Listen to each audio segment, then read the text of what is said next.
মাসুদ কামাল, সেনাবাহিনী প্রসঙ্গে নানা ধরনের কটূক্তি প্রসঙ্গে সেনাপ্রধান জানিয়েছেন যারা এসব করছে তাদের বয়স কম, তারা আমাদের সন্তানের বয়সী, তারা বড় হলে নিজেদের ভুল বুঝতে পারবে, তখন নিজেরাই লজ্জিত হবে।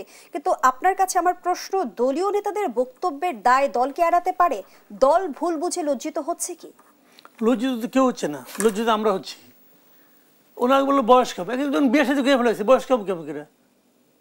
এক একজন বিয়ে সাথে করে ফেলেছে সবাই, এদের বয়স কম, তাহলে কম বয়সে নাবালক অবস্থায় বিয়ে করছে, কি বলে উনি? মানে আর্মি চিফের যে কেন বললো ভাই, এটা আমি বুঝি না। বিশেষ করেন মানে একটা জিনিস মাথায় রাখবেন যে তারা যে সমস্ত কথা বলছে, বিশেষ করে নাসিরউদ্দিন পাটোয়ারি যে কথাগুলো বলছেন আর্মি সম্পর্কে, এটা তো মানে আসলে আপনি কিভাবে আপনি এটাকে ইগনোর করতেছেন আমি বুঝতে পারছি না। উনি বলছে আমাদের আর্মির মাথায় ঘিলু নাই, তারা বিদেশে যায়, যে অস্ত্র প্রদর্শনী থেকে কিছু অস্ত্র নিয়ে আসে, আর যেহেতু তাদের মাথায় ঘিলু নাই, অতএব ওই অস্ত্র তারা কী করে ওদের মাথার মধ্যে, জনগণের মাথার মধ্যে ই করে ঠেকায়। জনগণের মাথায় অস্ত্র কবে ঠেকাইলো? কোনো এক সময় ঠেকাইছে কিনা যায় না, সেটা তো এক সময় আসেনি। কিন্তু উনি যখন কথাটা বলেছেন 2025-এ কিংবা 2024-এ আর্মি কি জনগণের মাথায় অস্ত্র ঠেকাইছে? ঠেকাইতো নাই। তাহলে উনি এটা কী করে বলেন? এত সরলীকৃত সিদ্ধান্ত উনি দেন কীভাবে?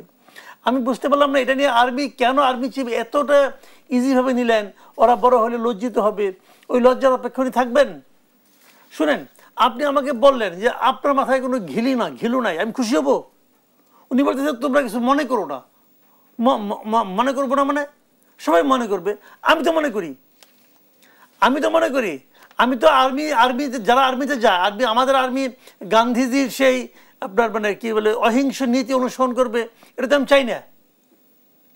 ওনার মিনিমাম বলা উচিত ছিল যে ওরা যেটা বলছে এটা ভুল বলছে, নাসিরউদ্দিন পাটোয়ারি অথবা হাসনাত আবদুল্লাহ যেটা বলছে এটা ভুল বলছে, আমরা ওটার সঙ্গে একমত না, হয়ে যেত। আমি ওনাদের বলছি না আপনি যে গুলি করে যান মেরে ফেলান, তা বলতেছি না, বাট আপনি যে ওর কথা একমত না এটা তো আপনি বলবেন। একজন লোকগুলো বলতেছে, আপনি আপনার লোককে বোঝাচ্ছেন যে তোমরা কিছু মনে করো না, এটা কেমন কথা ভাই? তো গণঅভ্যুত্থানের পর বারবার সেনাবাহিনী কেন আক্রমণের শিকার হচ্ছে? এখন ওরা কেন করেছে এটা ওরা বলতে পারবে, আমি কেন বলবো? কিন্তু ওরা এটা বলা ঠিক না। মানে এরা জানেন কি, আমি বলি আপনাকে সমস্যা যেটা হচ্ছে, নির্বাচন তো হওয়ার কথা ফেব্রুয়ারিতে, কেউ কেউ চায় যে নির্বাচনটা এই সময় না হোক, একটা আওলা ঝাওলা বাজে নির্বাচনটা যদি পিছিয়ে দেওয়া যায়, খারাপ কি? তারা কি ক্ষমতার সুবিধাভোগী? অবশ্যই, এই জন্য তারা চায় না। দেখেন এখন নির্বাচন হচ্ছে না, দেশে কে আছে? ইউনূস সাহেব আছে। ইউনূস সাহেবের কাছ থেকে কিন্তু ক্ষমতার ভাগ এনসিপি পাচ্ছে, জামাতও পাচ্ছে, বিএনপি কিছু পাচ্ছে, আবার বিএনপি সারা দেশে পাচ্ছে। সারা দেশে চাঁদনাবাজি মান্দাবাজি বিএনপির লোকজন করতেছে, বিএনপির মোটেই ফিরে যেতে পারতেছে না। এরে বহিষ্কার করে তারা বহিষ্কার করে, তাদের কী আসে যায়? তারা আন্দাবাজি করে। কাজে এই হলো অবস্থা।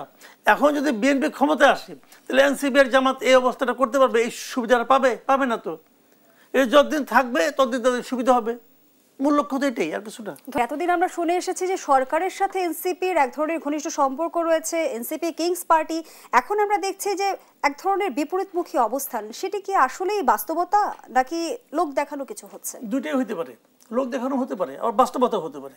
বাস্তবতা হতে পারে এই কারণে, এনসিপিটাকে ইউনূস সাহেব তৈরি করছিল কেন? উনি মনে করছিল যে ওনার একটা খায়ের ছিল একটা পলিটিক্যাল পার্টি করার আগে একবার, সেটা হয় নাই, পূরণ হয় নাই। উনি চাইছিল এইবার বোধ হবে, কিন্তু এইবারও হয় নাই, এটা ওনার দোষটা। এটা মানে উনি কিছু ক্ষতি করছে, কিন্তু এনসিপি নিজেরাই নিজেদের মানে ক্ষতি করে ফেলাইছে। এনসিপি পোলাপানের যে দায়িত্ব, টাকা দেখে মাথা খারাপ হয়ে গেছে, সমানে এগুলি আরম্ভ করছে তারা, ক্ষমতা টাকা পেয়ে তাদের মাথা খারাপ হয়ে গেছিলো।